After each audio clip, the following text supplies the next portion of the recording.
Hahawakan ko na sana ang kamay ni Juanito nang tumigil ang musika. Tumayo ang gobernador general.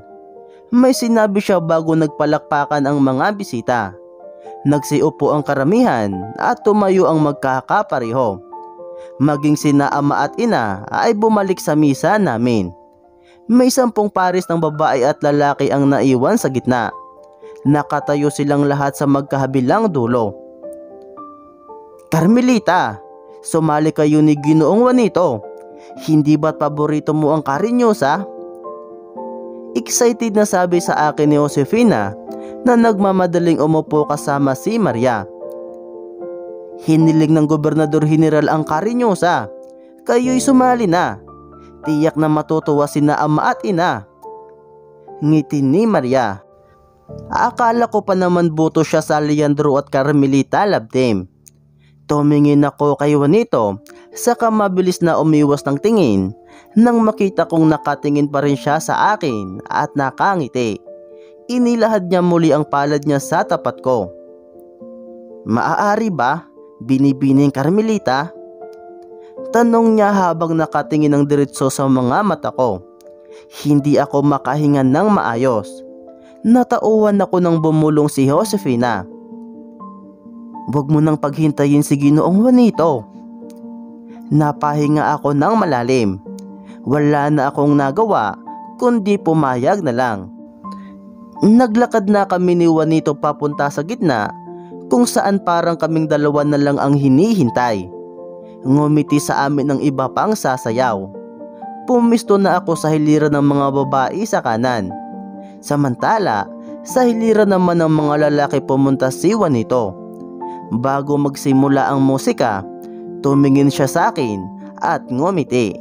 Hindi ko alam kung bakit parang biglang nawala ang kaba ko dahil sa ginawa niya. Focus, Carmelita. Kailangan matalas ang iyong mata mangupyan ng steps sa katabi mo. Hindi ko rin kasi masyado memorize ang karinyosa. Nagsimula nang tumugtog ang musika. Mabuti na lang dahil madali lang ang steps at nakakasunod naman ako. Habang sumasayo kami, lagi lang nakangiti si Juanito at nakatitig sa akin. Hindi ko alam kung bakit hindi ko rin magawang ialis ang paningin ko sa kanya. Sana lang sapat ang lakas ng tugtog dito dahil baka marinig niya ang lakas ng tibok ng puso ko. Sa bawat pag-ikot namin ay bumabalik ang mga mata ko sa kanya. Parang mas lalo ring lumiliwanag ang paligid, lalo na sa tuwing humingiti siya. Hindi ito ang dapat mangyari, Carmela. Nagbaw na kaming lahat sa gobernador general pagkatapos ng sayaw. Salamat dahil pinagbigyan mo ako ng pagkakataong makasama ka sa paborito mong sayaw. Narinig kong bulong ni Juanito. Kahit pa ang lakas ng palakpakan at sigawan ng mga tao, ang buses pa rin niya ang nangingibabaw sa lahat. Ngumiti na lang ako at tumango, saka tumalikod at bumalik sa kinauupuan ko kanina. Gosh, hindi niya siguro nahalata na namumula ako. Ang galing-galing niyo, Carmelita. Papuri ni Josefina at Maria sabay yakap sa akin. Wala akong masabi. Maraming salamat, Ginoong Juanito. Dahil sa iyo, nawawala na ang pagiging mahiyain ng aking anak. Sabi naman ni ama kay Juanito, tapos tinapik niya pa ang balikat nito. Kung alam lang ni Don Alejandro na hindi naman ako yung anak niyang mahilig magkulong sa kwarto. Walang anuman po, Don Alejandro. Ang totoo po niyan, interesado po si Binibining Carmelita sa maraming bagay na hindi niya nagagawa dati. Sagot naman ni Juanito sabay tingin sa akin. Isa pa itong lalaking to. Hindi naman niya talaga kilala ang totoong ako. Nagulat ako nang biglang lumapit sa amin si Kapitan Flores kasama si Natasha Flores. Wow! Agad akong nagpalingon-lingon sa paligid, baka nandito din si Leandro.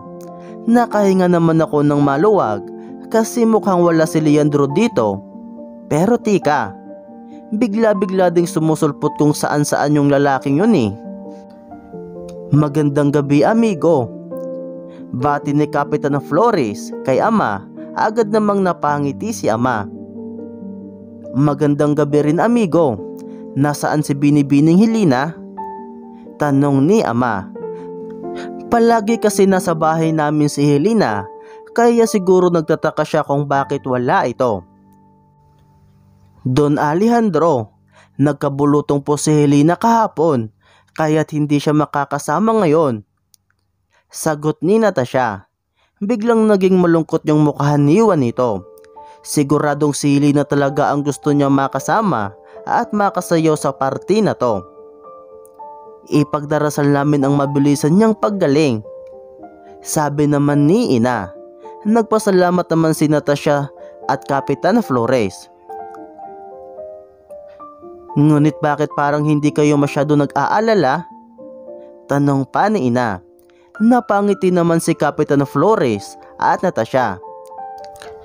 Hindi naman daw po malala ang bulutong ni Helena, sabi ng doktor. Baka sa susunod na linggo, magaling na siya. Sagot ni Natasha. At bukod doon, amigo at amiga, masaya ako ngayon dahil dumating na ang aking Yunika iho noong 1 linggo mula sa Cuba. Sabi ni Kapitan Flores na tuwang-tuwa.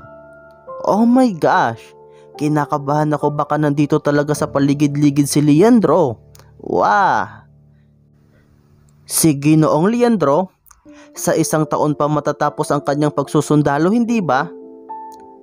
Gulat na tanong ni ina. Napangiti naman si Kapitan Flores at Natasha. Bad vibes talaga ang dala sa akin ng mga Flores na to. Hays!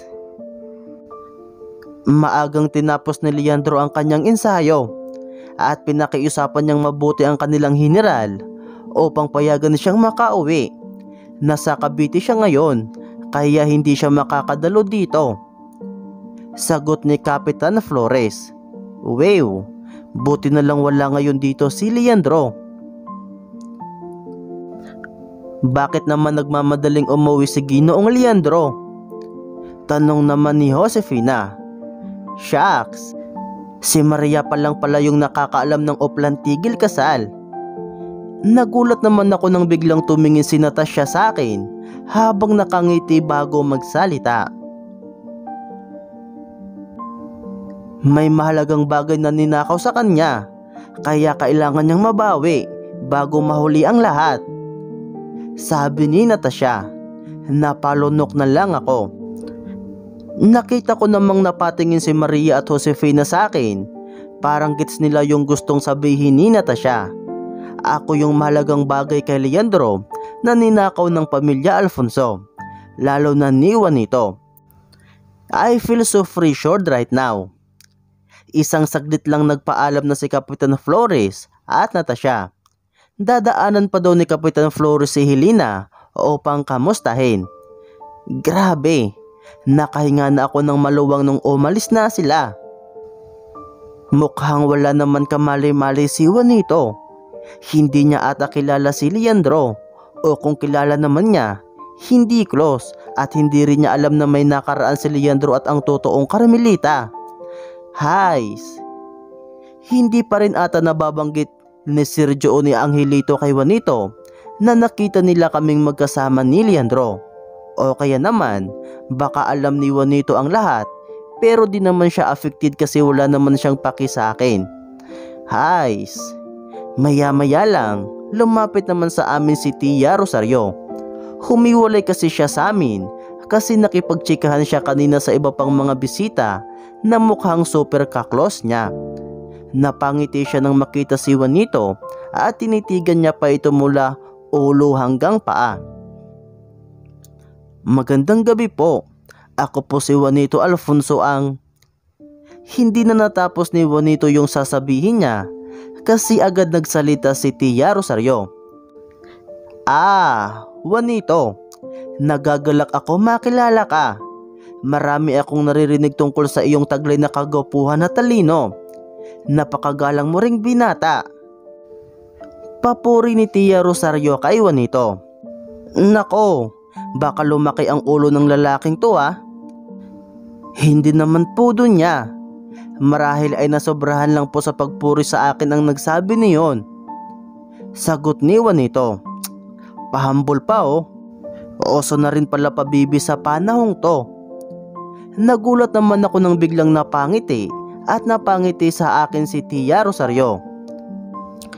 Ginoong Juanito, sinasabi mo bang nasobrahan sa paghanga sa iyo ang aking pamangkin? Sabi pa ni Tia sabay akbay sa akin. Uwa, tika, wala akong kinuwinto o sinasabi kay Tia Rosario ng pugi. Matalino at maginoo si Juanito. Shucks! Na-frame up ako. Bigla namang napangiti si Juanito. At hindi lang si Juanito, pati sila ama at ina, Josefina at Maria, ay nakangiti at iniityos na ako. Wow! Magre-react pa sana ako, kaso walang boses na lumabas sa bibig ko. Shucks! Ito na ata yung disadvantage ng pagkakapaos ko. Huhu! Mukhang napansin naman ni Juanito na wala akong boses. Magsasalita sana siya, kaya lang biglang may nagsalita sa di kalayuan. Magandang gabi balae. Narinig naming sabi ni Don Mariano na papalapit sa amin. Agad namang napangiti si Doña Juanita at nagbow sa amin. Gosh, oo nga pala, invited din ang buong Alfonso family. Ngumiti naman sa akin si Doña Juanita nang makita niya ako. May dala siyang isang napakagandang porcelain na vase at puno ng magagandang bulaklak. Oh, parang mga bulaklak yun sa lupain ng rosas ah. Kaya pala nakasalubong namin si Angelito doon noong isang araw. Inutusan pala siya ng nanay niya kumuha ng mga bulaklak pang regalo sa Gobernador General. Gosh, siguradong mamahalin yung bis na yon. Grabe, ang bongga talaga dito. Lumapit naman si Ina kay Doña Juanita at ipinakita ni Ina yung regalo niya sa Gobernador General. Isang balabal na silk at puno ng ruby beads na design. Oh my gosh, yun yung tila na binili namin ni Maria sa kabilang bayan kasama si Leandro. Ang effort naman ni Ina, tinahian niya pa ng mamahaling beads. OMG. Magkatabi na ngayon si Ama at si Don Mariano Alfonso at masaya silang nagkikwentuhan. Magkasama naman si Ina, Tia Rosario at Doña Juanita Alfonso habang tinitingnan nila ang regalo ng isa't isa. Lumapit naman sa amin si Sergio Alfonso at Angelito. Oh noise! Magandang gabi mga binibini. Bati ni Sergio sa amin, nila Maria at Josefina. Pero nakatingin lang siya sa akin, pati si Angelito. Gosh! Binigyan nila ako ng don't worry, hindi pa kita sinusumbong kay Juanito Lok. Nagpalingon-lingon naman si Angelito parang may hinahanap siya. Hinahanap niya kaya si Teresita?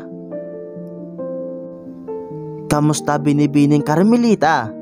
Napanood namin kanina ang sayo nyo ni Juanito. Wala kaming masabi. Napakagaling yung dalawa. Papuri ni Sergio. Gosh, compliments sa overload. Sasabog na yung level ng self-esteem ko. Maraming salamat Ginoong Sergio. Ngunit nawala po ang boses ni Binibining Carmelita bago kami umalis ng San Alfonso. Sagot ni Maria. Wow, buti na lang may spooky person ako. Anong nangyari? Bakit nawala ang boses mo? Tanong ni Juanito at mukhang nag-aalala siya. Gosh! Napatingin naman sa akin si Maria. Naong nasa biyahe kasi kami, akala niya kaya napaos ako kasi ginabi kami ni Leandro sa kabilang bayan, kaya tingin niya napagod at nahamugan ako. Tika, nakakapaos ba yung hamog? Abala sa maraming bagay ang aking kapatid nitong mga huling araw kung kaya't napagod siya. Sagot ni Maria, mukhang hindi naman na konbensiwan nito. Abala makipagkita kay... Hindi na natapos ni Angelito yung sasabihin niya kasi biglang tinakpan ni Sergio yung bibig niya. Ilang beses ko ba sasabihin sa iyo na huwag kang makikisali sa usapan ng mga matatanda? Suway ni Sergio kay Angelito. Shucks, wala naman akong ginawang kasalanan na, pero bakit parang nagigilty ako? Binigyan ko si Angelito at Sergio ng place. Huwag mo akong isumbong kay Juanito, Lok. Mukha namang nagets ni Sergio kasi tumawa siya, pero iwan ko lang kay Angelito.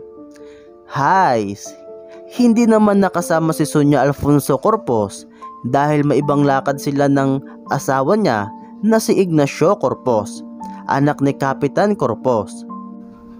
Naupo naman kaming lahat sa isang mahabang misa habang tuloy pa rin ang sayawan. Hinatidan na rin kami ng mga pagkain ng iba pang waiter. Kakarating lang pala ng Alfonso family, kaya ngayon pa lang sila kakain. Nararamdaman ko ng magiging masaya ang samahan ng ating pamilya. Singit ni Don Mariano. Oh, nakatingin pala sila sa amin. Tinaas ni Don Mariano yung wine glass niya. Para sa pamilya Montecarlos at Alfonso, mabuhay tayo, sabi niya. Tinaas din nilang lahat yung wine glass nila at kinaya yung sinabi niya. Pero nagulat sila kasi hindi ako nakikitcher sa kanila. Oh gosh, nakalimutan ko. At dahil doon, agad kong kinuha yung wine glass ko na tubig ang laman at tinaas ko din yon. Napangiti naman silang lahat. Akala siguro nila tutol ako sa pagiging isa ng pamilya Montecarlos at pamilya Alfonso. Well, tutol naman talaga ako. Isa-isa ko silang lahat pinagmasdan. Masayang magkausap si Ama at Don Mariano. Nakatawa at nagbubulungan naman si Ina, Tia Rosario at Doña Soledad habang inaasar kaming dalawa ni Juanito. Nakatawa at nakikiasar naman si Maria, Josefina at Sergio habang busy naman sa pagkain si Angelito at kinukulit niya si Sergio. Hindi ko mapigilang mapangiti habang pinagmamasdan sila. Nagpapasalamat ako dahil kahit papaano naging parte ako ng pamilya nila at nabigyan ako ng pagkakataon makasama sila. Mukhang kahit kailan, kahit anong mangyari, hindi ko makakalimutan ang mga taong ito. Nabuhay man sila sa lumang panahon, magkaiba man kami ng kinabibilangang panahon, isa lang ang sigurado ako. Magmula sa araw na ito, bahagi na rin sila ng buhay ko. Pagkatapos ng birthday celebration party ng Gobernador General, dumiretso na kami sa Laguna. Hindi na ako nakapagpaalam pa kay Juanito kasi nagmamadali si Tia Rosario. May kailangan pa siyang daanan kaya umuwi na kami. Bukas na lang ihahatid si Josefina sa kumbento. Nasa isang guest room ako natulog. Malaki din yung bahay ng De La Cruz, ang pamilya ni Ina dito sa Laguna. Bigla tuloy ako napaisip, saan kaya napunta to ngayon? Wala naman akong nababalitaan kay Daddy o kay Lola Carmina na may bahay sa Laguna na pagmamay-ari din ng aming pamilya. Kinabukasan, sinama ako ni Tia Rosario sa isang simbahan dito sa Laguna. Pagkatapos ng misa, pasakay na kami ng kalisa nang makita ko si Juanito na nakasakay sa isang kalisa. OMG, anong ginagawa niya dito sa Laguna? Wala ba siyang pasok ngayon? Carmelita, ayos ka lang? Bakit parang nakakita ka ng multo? Narinig kong tanong ni Tia Rosario. Gosh, siguro matatago ko ang totoong pagkatao ko, pero hindi ko matatago ang nararamdaman ko. Parang nakita ko po kasi si Juanito, pero hindi po kasi ako sigurado. Sagot ko, ginawa ko ang best ko para maintindihan ako ni Tia Rosario. Hindi pa rin kasi magaling ang lalamunan ko. Ang sakit magsalita. Napadungaw naman sa bintana ng kalisa si Tia Rosario. Sige, sundan natin siya, sabi niya. Yes. Agad na inutos ni Tia Rosario sa kutsero na sundan ang kalisang sinasakyan ni Juanito. Hindi naman nagtagal, biglang tumigil yung kalisang sinasakyan ni Juanito at bumaba siya sa isang sementeryo. Shucks, 100% sure ako. Si Juanito Alfonso nga yun. Pero anong gagawin niya dito sa sementeryo? Sige na Iha, bumaba ka na. Sundan mo siya at kausapin. Dito lang ako sa kalisa. Hihintayin ko kayo. Sabi ni Tia Rosario at tinapik niya ang balikat ko. Napatango naman ako at agad bumaba sa kalisa. Hindi pa naman nakakalayo si Juanito. Pero hindi ko siya matawag kasi wala akong boses. Pagpasok ko ng sementeryo, hindi pala ordinaryong sementeryo ito. Kasi puro nakakrimit yung mga patay. Isang Chinese cemetery pala ito. Nagulat ako nang biglang napalingon si Juanito sa akin. Wah, nakita na niya ako. Binibining Carmelita, anong ginagawa mo dito? Nagtatakang tanong ni Juanito at agad siyang tumakbo papalapit sa akin. Napangiti na lang ako sa kanya at nag-peace sign. Paano mo nalaman na nandito ako? Alam mo na? Gulat niyang tanong. Anong alam ko na? Sinubukan kong magsalita, kaya lang tunog ng dinosaur ang lumalabas sa bibig ko. Mukha tuloy akong naghihingalong ipis. Oo nga pala, hindi pa rin bumabalik ang boses mo. Uminom ka ng maraming tubig at dapat maligamgam lang. Uminom ka rin ng luya bago matulog at pagkagising. Bilin ni Juanito. Oh, pwede siya maging guest sa Salamat Doc. Napahinga naman siya ng malalim, saka hinawakan ang kamay ko. Wow! Kapag hindi ka maingat, maaaring lumubog ang paa mo sa mga putik dito. Sabi niya. Oo nga, medyo basa yung lupa. Ewan ko ba pero parang naistatwa ko nung hawakan niya yung kamay ko. Naglakad naman siya at inalalayan niya ako kapag may putik na madadaanan. Nagtataka ka siguro kung anong ginagawa ko dito ano. Narinig kong sabi niya habang naglalakad kami at magkahawa kamay pa. Gosh, nandito ako para magtirik ng kandila at magpaalam sa isang napakabuting pamilya na sobrang malapit sa akin. Sabi pa niya. Napansin kong parang namumuo yung luha sa mga mata niya. Kaninang umaga ko lang nalaman ang nangyari sa kanila. Ibinalita sa akin ni Kuya Sergio. Sabi pa niya, wala akong masabi. Kahit naman siguro nakakapagsalita ako ngayon, wala din akong masasabi. Nagtataka ako kasi bigla kaming tumigil sa paglalakad at nasa tapat kami ngayon ng isang mahabang ilog na mukhang patay na. Madumi ang tubig at madaming mga kahoy at tsinilas ang nakalutang sa ibabaw. Napatakip din kami ng ilong kasi mabaho ang singaw ng ilog. Tika, akala ko ba dadalo kami sa puntod? Nasaan yung puntod dito? Lumagpas na kami sa mga cremation kanina. Inilabas ni Juanito yung 7 malalaking kandila na dala niya. Itinirik at sinindihan niya ito isa-isa. Nakatayo lang ako doon at tinitingnan siya. Napansin ko na habang nakayuko siya at sinisindihan yung mga kandila, parang umiiyak siya. Tika, umiiyak si Juanito? Agad akong umupo sa tabi niya at tiningnan siya. Gosh, umiiyak nga siya. Bigla naman siyang tumalikod sa akin at pinunasan ang luha niya. Hindi ko alam, pero sa mga sandaling iyon, parang ang bigat din ng pakiramdam ko. Ang makita kong umiiyak si Juanito, parang gusto na rin umiyak ng puso ko. Kanina ko lang nalaman ang nangyari sa kanila. Hindi ko matanggap ang sinapit ng pamilya nila. Inakusaan sila sa bagay na alam kong hindi nila magagawa. Galit at halos naiiyak na tugon ni Juanito habang nakatingin sa mga kandila. Ayon kay Sergio, 2 linggo daw nagtago at pinaghahanap ang pamilya nila At nang matagpuan sila dito sa Laguna, walang awang pinatay ang buong pamilya nila at tinapon ng kanilang bangkay dito sa ilog ng mga makasalanan. Sabi pa niya at tuluyan nang pumatak ang luha sa mga mata niya.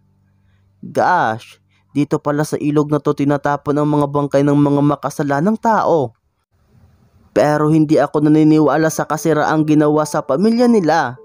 Matagal ko na silang kilala at imposibleng magnako si Mang Nestor ng isang kaban ng palay at mag-imbento ng masamang balita si Aling Trinidad. Hindi rin makatarungan na patayin ang kanilang 5 anak. Sabi ni Juanito at napatingin siya sa akin. Ano? Parang biglang tumigil ang takbo ng buong paligid at biglang lumakas ang hangin, ihip ng hangin. Napatingin ako sa 7 peraso ng kandila at napatingin din ako sa ilog ng makasalanan. Imposible, hindi pwede to. Pinatay ang buong pamilya ni Aling Trinidad. Napatulala lang ako sa mga kandila. Naalala kong suot ko pala ngayon yung butterfly na clip na binigay sa akin ni Aling Trinidad nang unang bisis na magkita kami. At hindi ko akalain na iyon na pala ang una at huling pagkikita namin. Ipapangako ko Mang Nestor at Aling Trinidad, hindi ako susuko hanggat hindi ko nahahanap kung sino ang nagpapatay sa inyo. Sigaw ni Juanito sa ilog ng makasalanan. Tuluyan ng pumatak ang mga luha sa mata niya na kanina pa niya pinipigil. Namalayan ko na lang na may patak ng luha ang lumabas sa aking mga mata. Der Diary, sabihin mong mali ako sa hinahala ko. Sabihin mong nagkakamali lang ako. Sabihin mong isang masamang panaginip lang ito. Dahil gusto ko nang gumising at makaalis sa bangungot na baka may kinalaman si Don Alejandro Montecarlos na aking ama sa panahong ito sa pagkamatay ng buong pamilya ni Aling Trinidad. Nakikiusap, Carmila.